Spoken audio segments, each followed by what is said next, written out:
Today we're looking at how to run liquid nitrogen cooling on an Omni-Act, which is the flagship range of the manipulation range we do. And at the moment we're looking at the inlet and the exhaust pipes of the cooling. And it doesn't matter which one of these you use, as long as the pipe is very well pushed on to make sure that it's not going to come off while it's got the pressure behind it. And then what I do is always put a little bit of protection over the pipes because it will freeze down, so that just gives a bit more protection. And then we're looking at the coil. Again, the pipes just push on, so this one goes to the cooling inlet. This pipe on this side is from the dry gas nitrogen, and it's important that both these connections are very good because you don't want any gas leaks on either of these joints. The type of gas bottle is going to be nitrogen that you'll be using for this, and you need a gauge that really doesn't read very high. This one only goes up to 6, which is enough because you're only running these between half a bar and 1.5 bar. The first thing you have to do is purge the system, which is quite important. So we're winding this up to 1.5 bar, and we're going to let that run for, let's say, 5 minutes, just to make sure all the air is purged. I've turned the pressure down now on the gas bottle to half a bar, and it's important that when you fill the Juror that you do it very slowly, because you get gas bursts, and I've seen gas bursts of 6, 7 or even 8 bar on the actual pressure gauge, so you have to be a bit careful of this now. So it's just a gentle, slow fill now. Let the boil off happen, and then put a little bit more liquid nitrogen in there.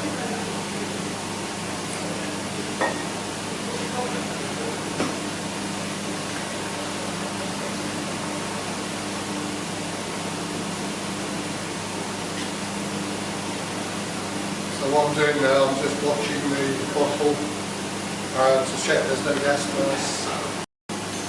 Now we've got to the point where the Juror is full, and the Juror should remain as full as you can get it for the whole operation. If it drops down too far, it tends to, the cooling just sort of doesn't work as well, so always keep it full to the top.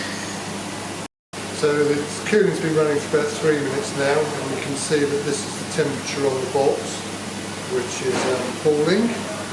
And this is the one that's on the sample plate, which is slightly warmer. This will drastically change as it goes down because the box will cool much quicker than the sample plate.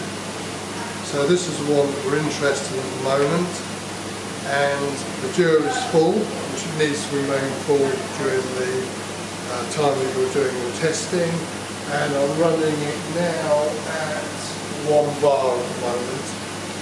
Not too high at this stage, still letting the cooling start to take hold. We've got the cooling just running about 1.5 bar at the moment, and you can see that you get some gas bursts. This is where the cooling is just settling down inside the cooling box itself.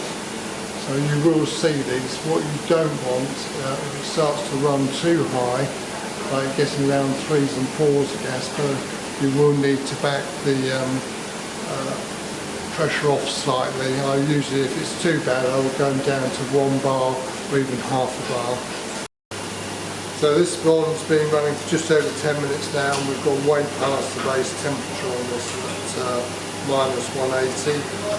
Depending on your heat load is how long it will take you. If it's just the box by itself, it will be 5 minutes. If you've got a box and some sort of sample holder, 10 minutes, and the more heat load you've got will add on, so maybe 15 or even 20 minutes depending on what your heat load is. This one has gone way past its test spec of 165. Once the test is finished, there's 2 ways that you can end the test. One is just let the liquid nitrogen boil off, which is probably an expensive way. Most people would put it back in the Juror. Well, the second way is to remove the coil. Now what you don't want to do is just remove the coil with the pressure running high. So what I run it at is about 1/4 of a bar is all you need, and then slowly just pull it out part way and just leave it to warm up slightly, washing the bottle because you'll start to get gas burst. If the gas bursts get too high, just gently put it back into the liquid nitrogen just to reduce the gas burst. At the moment on the bottle it's going up to 3 bar and it's now pulsing between half bar and 2 bar. So this part you do need to do it very slowly. I say have no more than about a quarter of a bar going through at this point. What you don't want to do is have no gas going through, you do need some flow. So we'll just have a look at the pressure on the gauge. You can see it starting to rise now. So I'll just lower it slightly back into the liquid. That will reduce it.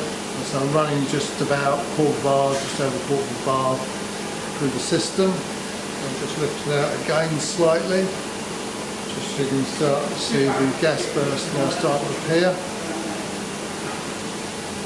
And what you obviously don't want to do is for the gas to get too high, the pressure to get too high so it blows the hose off.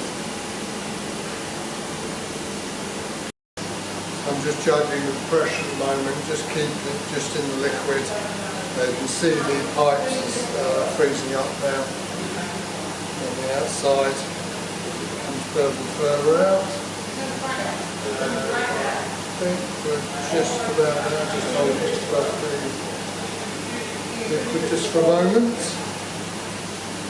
That seems to be fine now, so we'll just let that warm up naturally with the gas passing through it until it gets up to somewhere around that ambient, or at least as long as it's on the plus side and not still below freezing.